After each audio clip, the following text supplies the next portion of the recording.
Good morning, and welcome to Lesson 2 in the study of Daniel.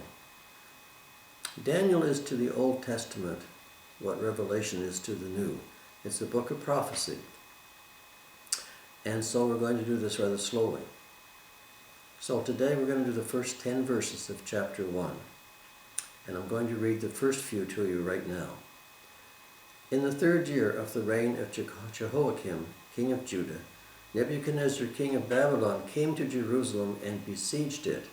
And the Lord gave Jehoiakim, king of Judah, into his hand, with some of the articles of the house of God, which he carried into the land of Shinar, to the house of his God. And he brought the articles into the treasure house of his God. So in this first few verses, there are two main characters being portrayed here. First of all, Babylon and Judah. So let's take Babylon first. Babylon invaded Judah, and part of this came about because the Pharaoh of Egypt, invaded Babylon. And Babylon defeated Egypt in that rout and pursued the troops of Egypt back towards Cairo.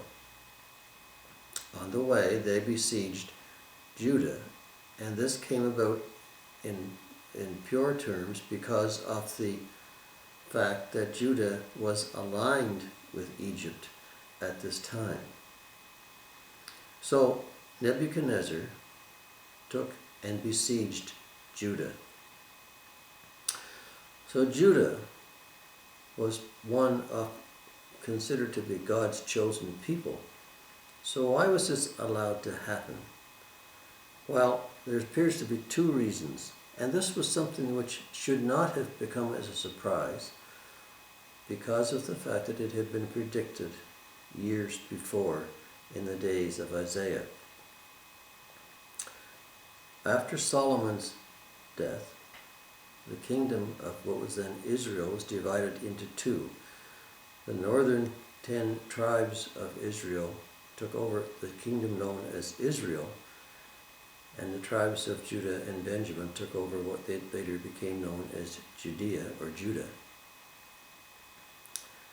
It had been something of a fact that the 10 northern tribes became very pagan in their outlook, turned away from God, and turned away from the practices which God had wanted them to undertake. And he had said back in the book of Deuteronomy chapter 28, that if they followed his precepts and followed his commandments and followed his regulations, he would bless them, bless their land, bless their land's fertility, bless the people.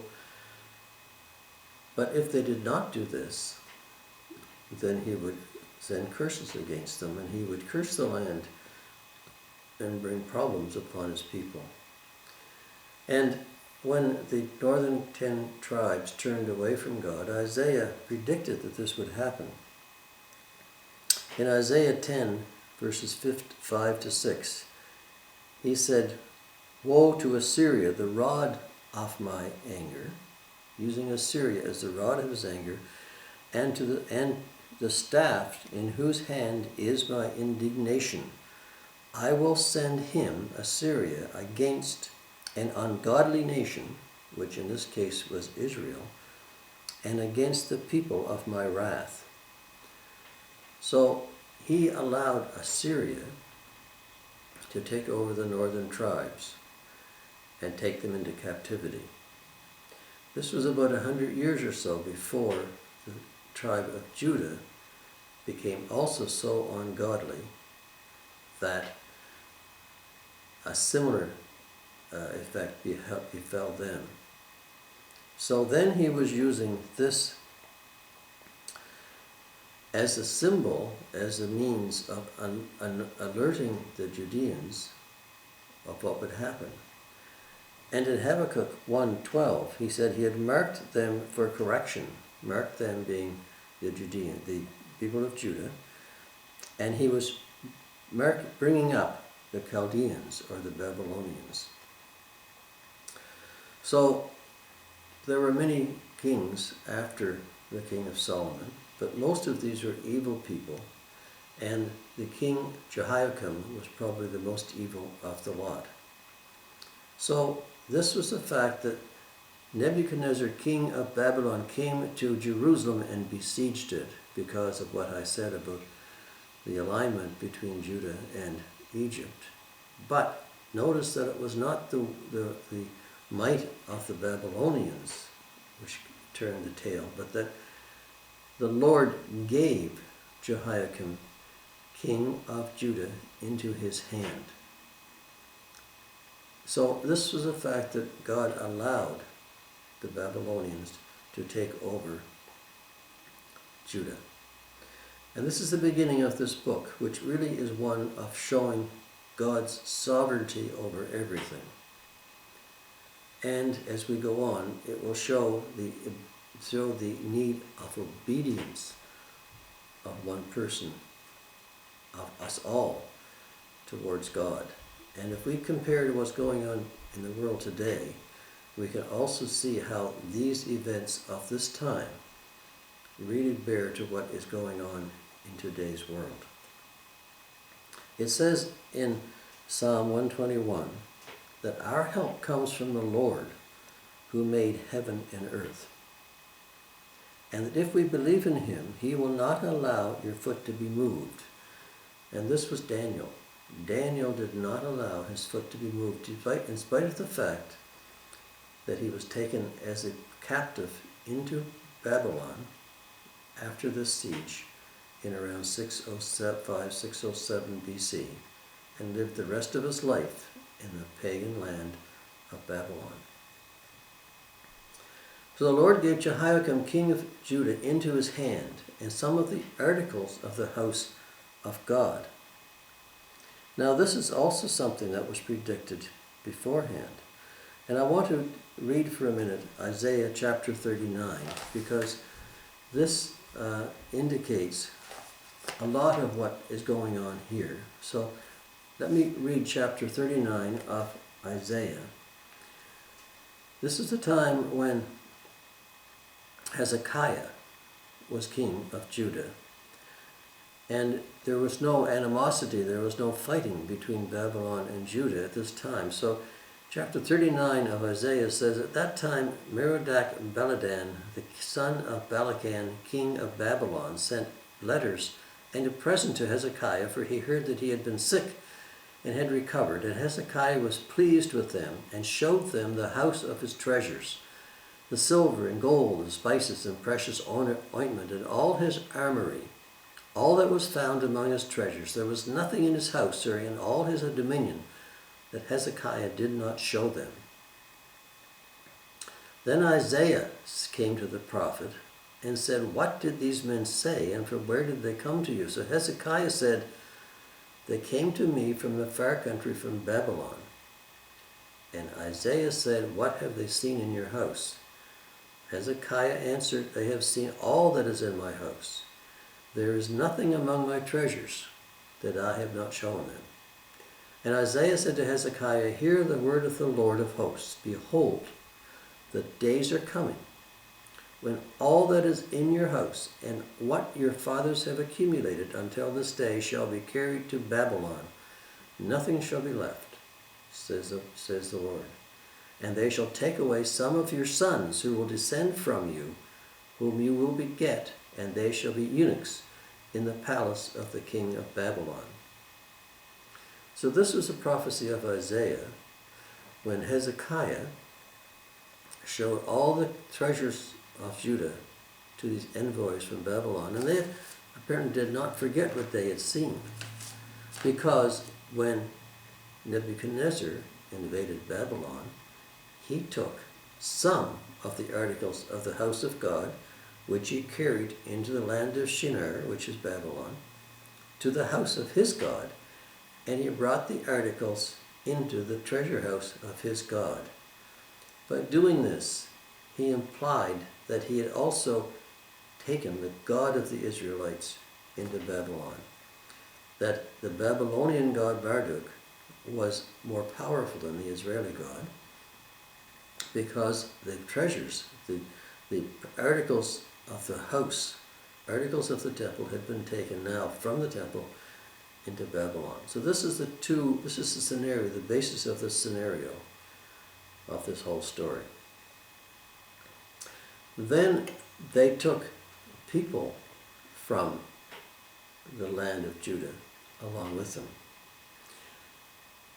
Then the king instructed Ashpenaz, the master of eunuchs, to bring some of the children of Israel and some of the king's descendants and some of the nobles. These were men of high rank, of high position, but young men, son of noble, son of the royalty. This master of the eunuchs, was instructed to take some of these people back to Babylon. So for about a month they would have marched from Judah into Babylon. And it said after there were 3 invasions that Nebuchadnezzar took into Judah. One about 607 BC, one about 597 BC, one about 587 BC. And after these 3 invasions, the only people that were really left in Judah were the old, the sick, the infirm, the ones who were basically helpless and of no benefit to the Babylonian people. So the king instructed Ashpenaz, the master of the eunuchs, to bring some of the children of Israel and some of the king's descendants and some of the nobles, young men in whom there was no blemish, but good-looking, gifted in all wisdom, possessing knowledge and quick to understand, who had ability to serve in the king's palace. So the king separated some of these people out on the basis of physical attributes. They were good-looking. They were no blemishes in them, no defects evident. So they were good-looking. They were intelligent.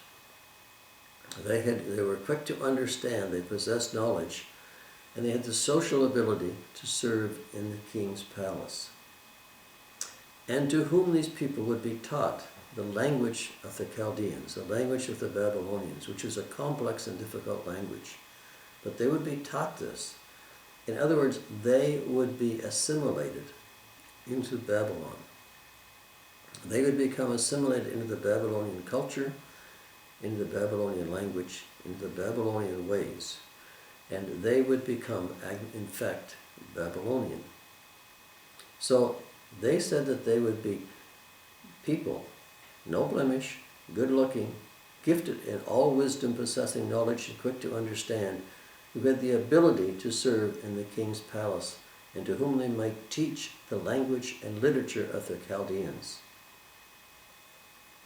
And the king appointed for them a daily provision of the king's delicacies and of the wine which he drank, and 3 years of training for them. So he was going to really assimilate these people into his culture.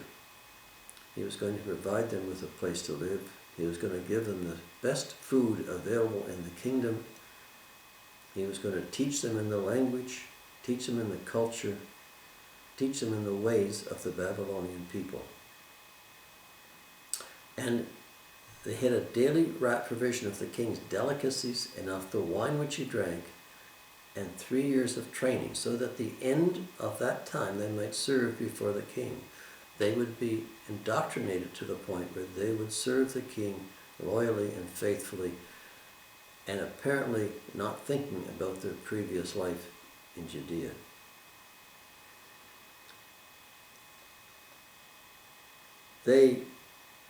Among these people who were taken were the sons of Judah, were Daniel, Hananiah, Mishael, and Azariah. These were the 4 primary men of the story, Daniel being the primary one.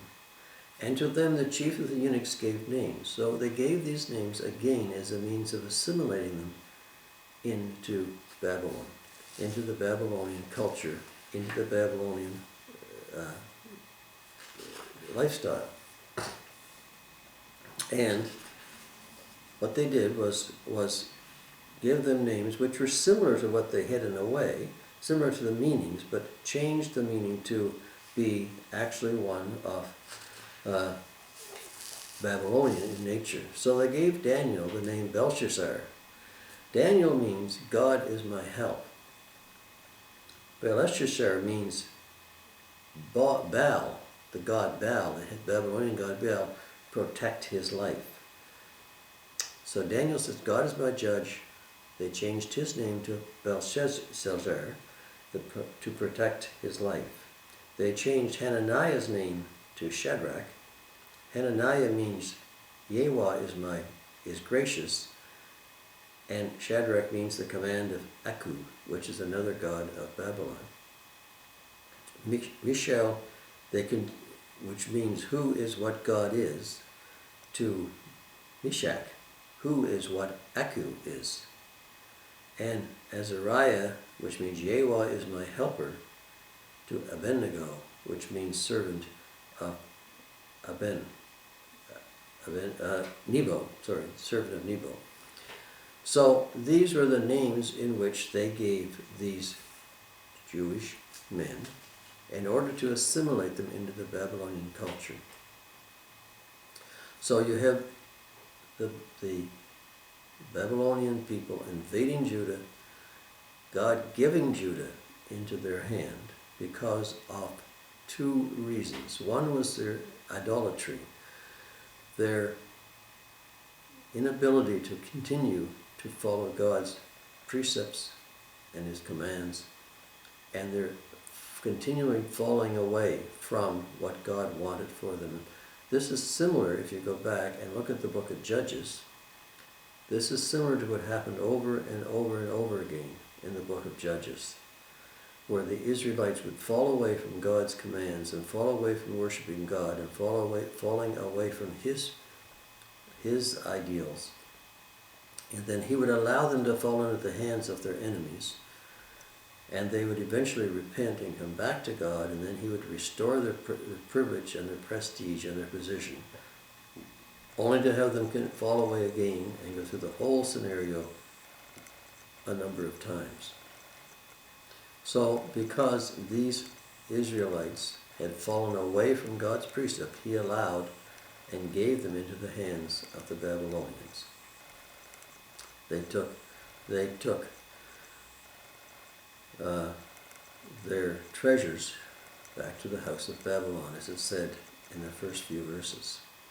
There was another apparent reason why this happened, because since the days of Solomon, there was 490 years had passed, and it had been commanded by God in the book of Leviticus for every seventh year to have the land have a Sabbath, to let it lie fallow, without planting, without harvesting, every seventh year, so that the land could regain its goodness, regain its nutrients.